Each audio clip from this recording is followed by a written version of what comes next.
Shalom from here in the Holy Land. Welcome to Conversations with Yael podcast.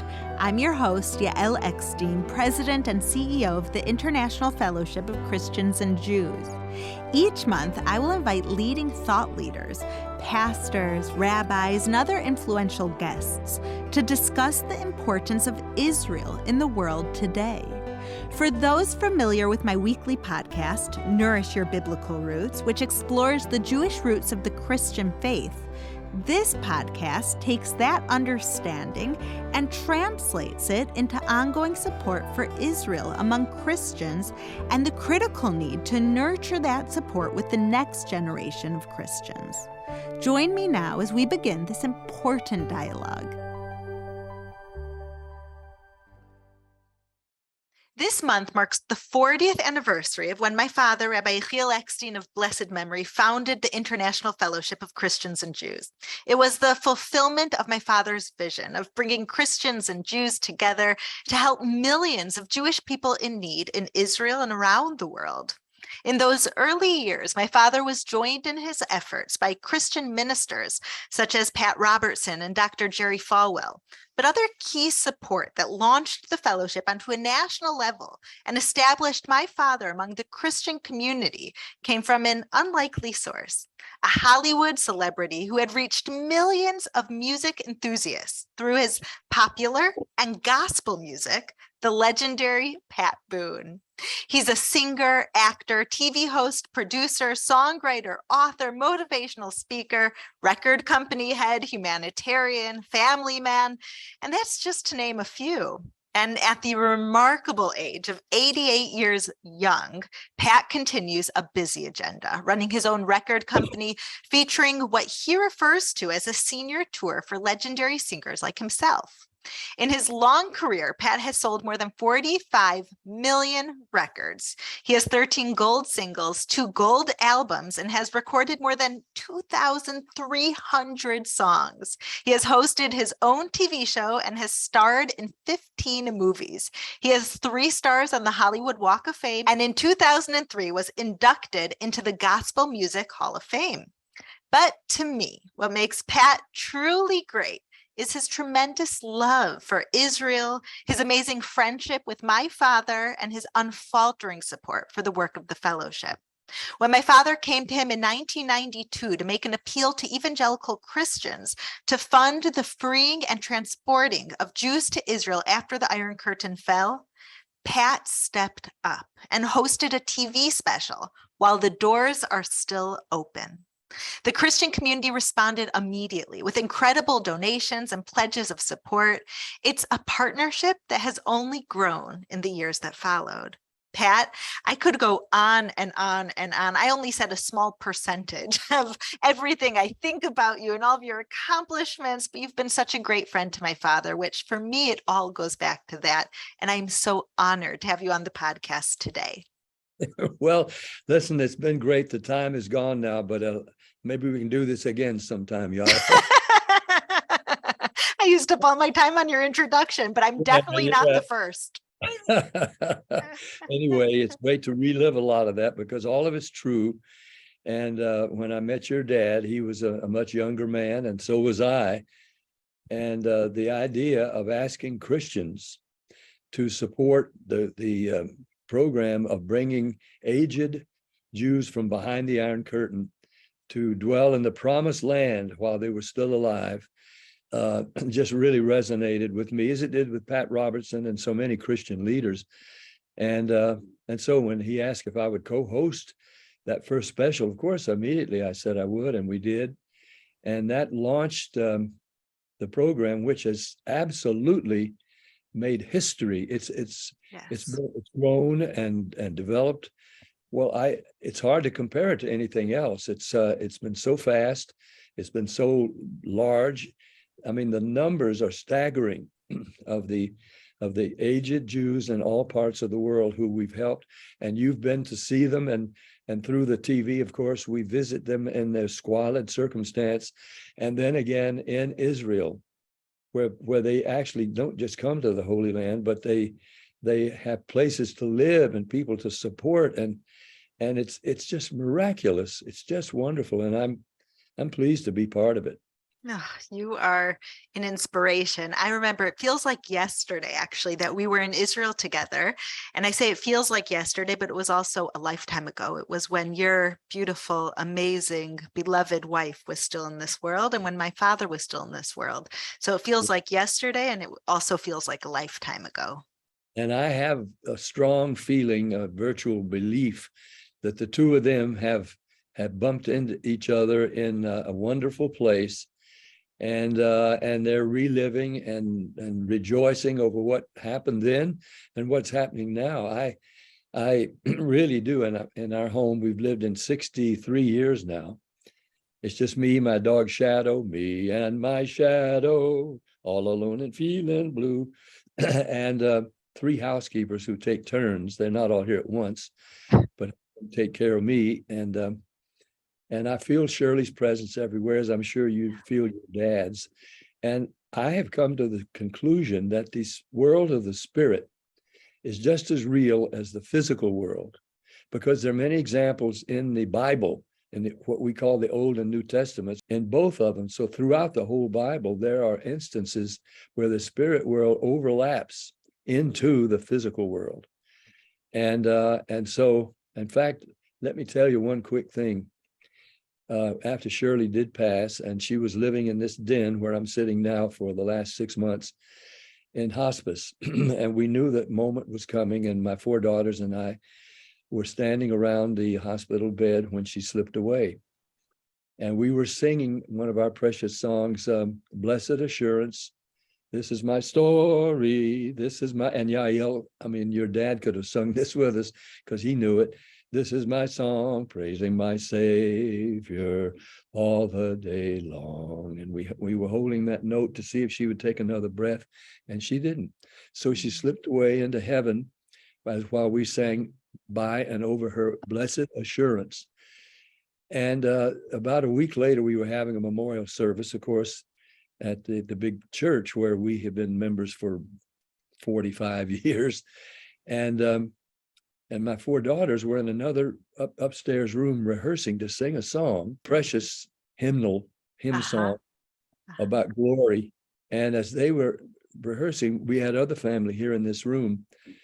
And we heard all this clamor and excitement coming from the hallway that leads up to the upstairs. And we all came running. What's happened? And they said, Daddy, Mama, we know it was Mama because that acorn chairlift at the foot of the stairs, which won't operate by itself, we heard a click and a whir, and we looked out the door, and it came up the stairs by itself to the top of the stairs and rested. Now, mechanically, that's impossible. It won't go unless somebody's sitting in it, and you have to turn on the key, and then the levers on the side tell it whether to go up or down. That acorn chairlift came up the stairs by itself and stopped at the top of the stairs. And we knew that their mom would stop anything, anywhere, if she could get the girls to sing for her. She taught them to sing and harmonize. And they were singing, and she wanted us to know she was here. Wow. And you say, well, then if she didn't need her body, well, she didn't need that acorn chairlift. No, but she needed to let us know she was here. And so, 2 or 3 days later, I checked just to make sure it was still operating as it's supposed to. Sure enough, I sat in it, nothing happened. I had to turn on the switch. And then I had to press the lever to go down. And sure enough, it went down the stairs and stopped at the bottom where it is now. That happened. And I said in the memorial service, that wasn't natural. That was supernatural. Wow. And your dad and I knew that we served the same God, the same one God. Behold, O Israel, our God is one.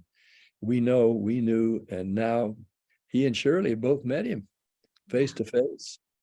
And I'm looking forward to the time. I'm not in a hurry, but I am, in a sense, anxious to be where she is. I know where she is, and I know we're going to be together.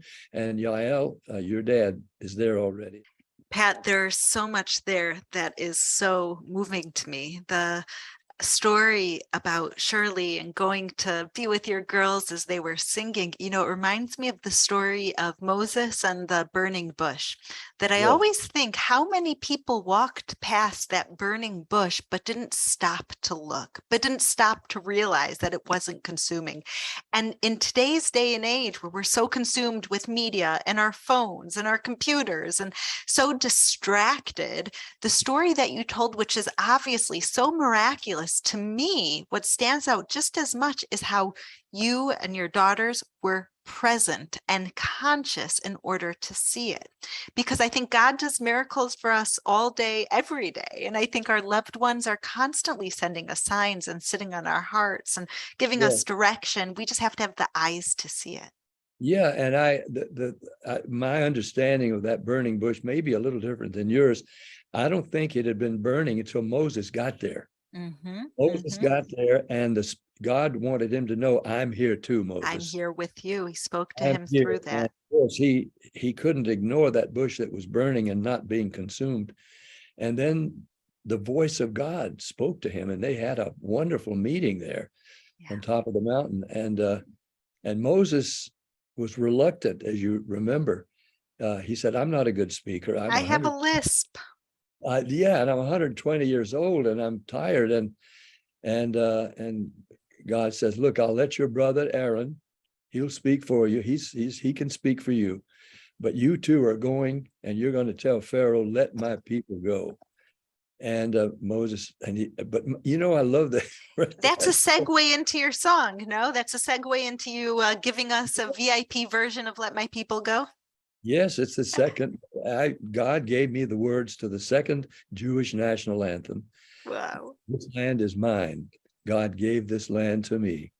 And the way that lyric came was another miracle. I wanted that song had already become the theme song of the movie Exodus with Of Paul Newman, course. Eva Marie Saint, and so on, about the re-establishment of the modern state of Israel in 1948. And so I wanted to sing that melody, but there were no words, and the publisher said there won't be any. I said, why? Because they said professional writers have tried to, submit lyrics, but they're trying to tell the whole 4,000-year history of the people of Israel in one short little song, and they haven't Right. found a way to do it. So I just said, well, I've got to come up with an idea to present to one of those professional writers. So it was a Christmas Eve, and Shirley was saying, Pat, quit listening to that Ferrani and Teicher record, the instrumental record, and come help me get these presents under the tree so we can go to bed. I said, one more time. It's like the 40th time I put the needle on the record. Bum, bum, bum, bum. And the words just popped in my head. This land is mine. And I realized in a second, that's the story. It's not 4,000, 2.5 million people coming across the desert, try to put that into a song. No, the one person statement, that land belongs to me. God gave this land to me. The bum, bum, bum, bum, ba bum. God gave this land to me.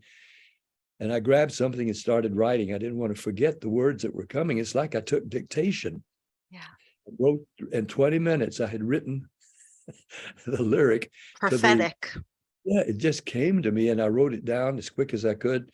And now that Christmas card, on the back of which I wrote those words, is at Yad Vashem, on the Wow. wall of the righteous Gentile, where Shaya ben Yehuda came up to me and said, those words mean so much to us here in Israel.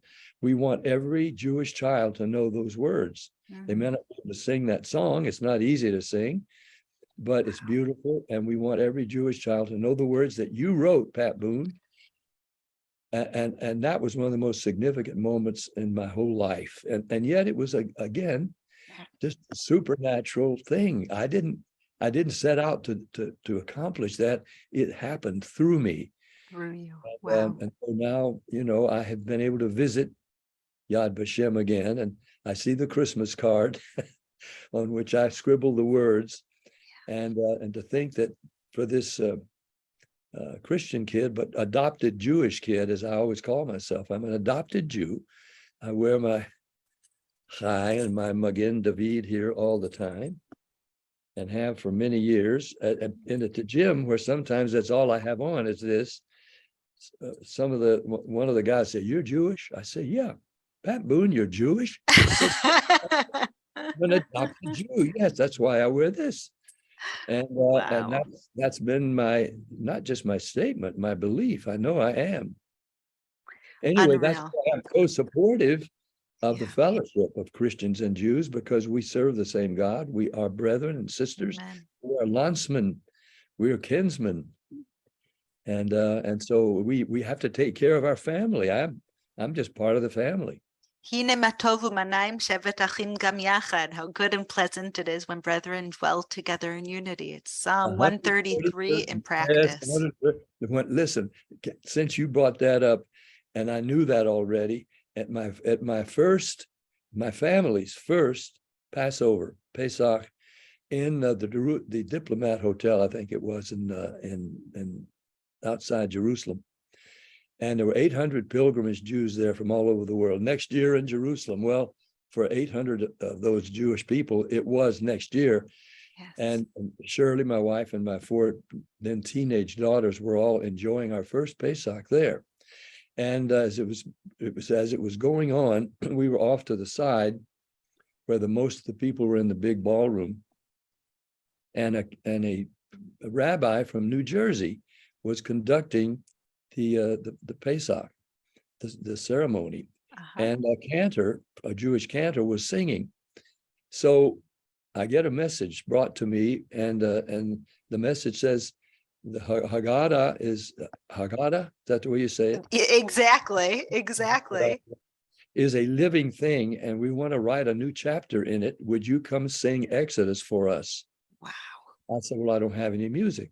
"Well, it's okay if you're willing to do it." So I came, I did, and Shirley was wringing her hands, wondering if I could sing it without any musical accompaniment. It's not that easy. Yeah. But I went up and I quoted the 133rd Psalm, "How blessed it is to dwell together in unity," and the oil pouring down over, was it Moses' beard? But anyway, and so I quoted it. I knew it then. Right. And then I started singing with no accompaniment. "This land is mine. God gave this land to me." And I felt something peculiar. I mean, I was standing over to the side listening to myself sing it. The song was, An my voice, out of body experience. it was coming to me as I sang. And then I get to the second part. "So take my hand and walk this land with me." And another voice joined me, and I looked around. It was the cantor. And he was Wow. singing the words by memory. He knew the words, and he was singing. We finished the song together. "Until I die, this land is mine." Everybody in the place was crying. Yes. 800 Jews, and many of them came up later and said, "We looked forward to this all our lives. We finally were here." And so much of it seems similar. It almost seemed the same thing. Well, it's meant to be. But then when we thought something different would happen, but when you sang that song and our cantor sang it with you, it made it memorable. No other 800 Jews will have had this experience. Yeah.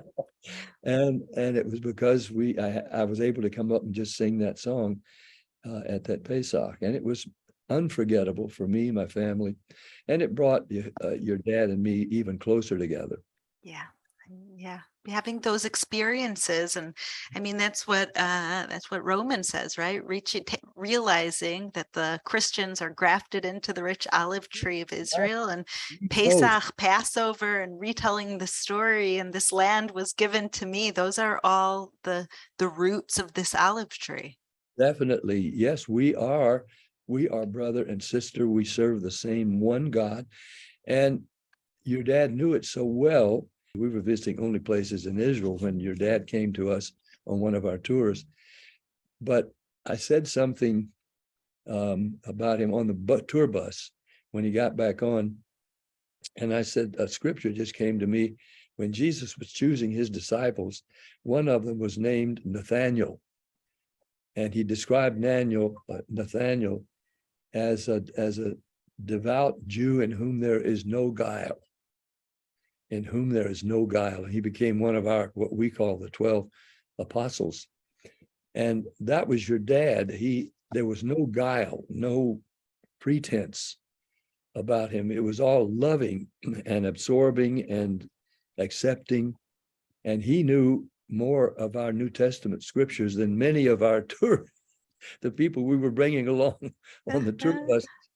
And we sang songs, Jewish songs, and what we call Christian songs on the bus together.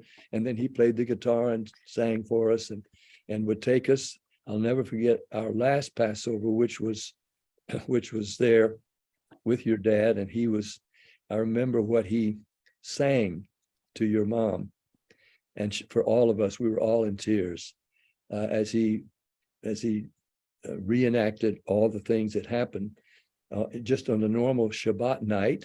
But then, and then in the Pesach too, the man reverencing his wife. A Proverbs woman. Yeah, a Proverbs woman. It was so moving.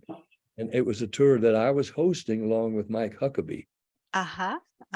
Good friend of mine. Oh boy, he and Pat Robertson and all the really strong Christian leaders are a part of the Fellowship of Christians and Jews. And we just knew and referred to your dad as our brother. We're brothers and Lunsman. And we know that word. We're family. That's all. We're family. And You're incredible.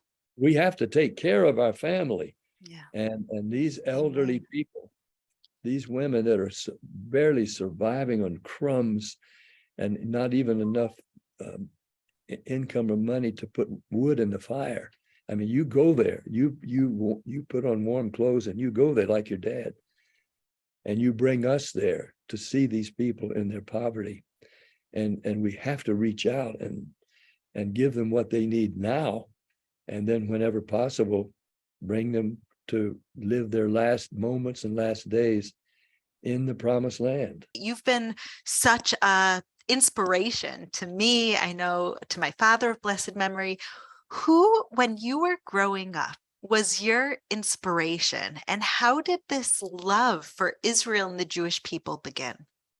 That's really a good question because, again, it was a supernatural thing. My dad, a building contractor, an architect, a builder. Mom, a registered nurse, one who had trained to help people who were in trouble, physical trouble. She was a good nurse, daddy, a good architect, and a contractor, a builder. And these were practical professions. My brother, I'm the oldest of 4 kids. My brother, 2 sisters, and I, we were part of not only going to church regularly whenever there was a church or worship service taking place, but we read the Bible and had devotional times at home, just mama and daddy and the kids. And so reading this Bible we considered our history. I mean, Moses and David and Gideon. And so we considered ourselves growing up just part of the Jewish nation. Incredible, Pat. You are such an inspiration, have such unique perspectives, and you have been such a wonderful personal friend to me and my family for so many years. So much of the success of the fellowship is because of you. And this year we were able to help 2 million Jewish people in need from over 600,000 donors, most of them Christian, who stand with Israel and the Jewish people to save lives, feed the hungry, clothe the naked, shelter those who don't have anywhere else to go, feed the poor, and to really bring biblical prophecy to fruition. So I just want to say thank you so much for helping us to celebrate another milestone in the fellowship's history. Let me just say something about you. You've talked so much about me. I consider you, I like to look for people in modern days who remind me, so much of somebody in the Bible. You are a Deborah. And if people know their Bible, they know that when Israel was really in trouble, and somehow their military leaders and even spiritual leaders didn't know what to do about their captivity and about the mighty armies that were coming against them and subduing them. And Deborah was the prophetess, and she told the leader of the military, "You're going to have, God wants you to do this." He said, "Well, I'll only do it if you come with me." You'll have to come, and in other words, you're my right arm, you're my inspiration. And then she said, well, then I'll come with you, but you will not get the glory for it. Because I, a woman, a prophetess, will be really the spark plug. I'll be the one that's calling all of God's people together to win this huge victory, which you did. I say you did, Deborah did, but you've taken the place of your dad, who did not drop the ball at all. He was serving our God all the way to his last breath. And then you stepped in and took the baton and have been doing the most magnificent job. And you go the same places, you do the same things, and you're carrying on the same incredible ministry that we Christians, adopted Jews, are grateful to you for, because we didn't do it on our own. There are some who have attempted things like this, but in small ways, but they didn't have your kind of leadership. So you are a modern Deborah, and it's a pleasure to serve with you. Thank you so much, Pat. Thank you so much. I'm humbled. Thank you for listening to the Conversations with Yael podcast. If you like what you have heard, please check out my weekly podcast, Nourish Your Biblical Roots, that explores the Jewish roots of the Christian faith with inspirational and ancient teachings. You can also visit me at mybiblicalroots.org for more of my teachings, videos, blogs, and books. Follow me on Instagram at Yael_Eckstein or on Facebook at Yael Eckstein. Shalom, and see you next month.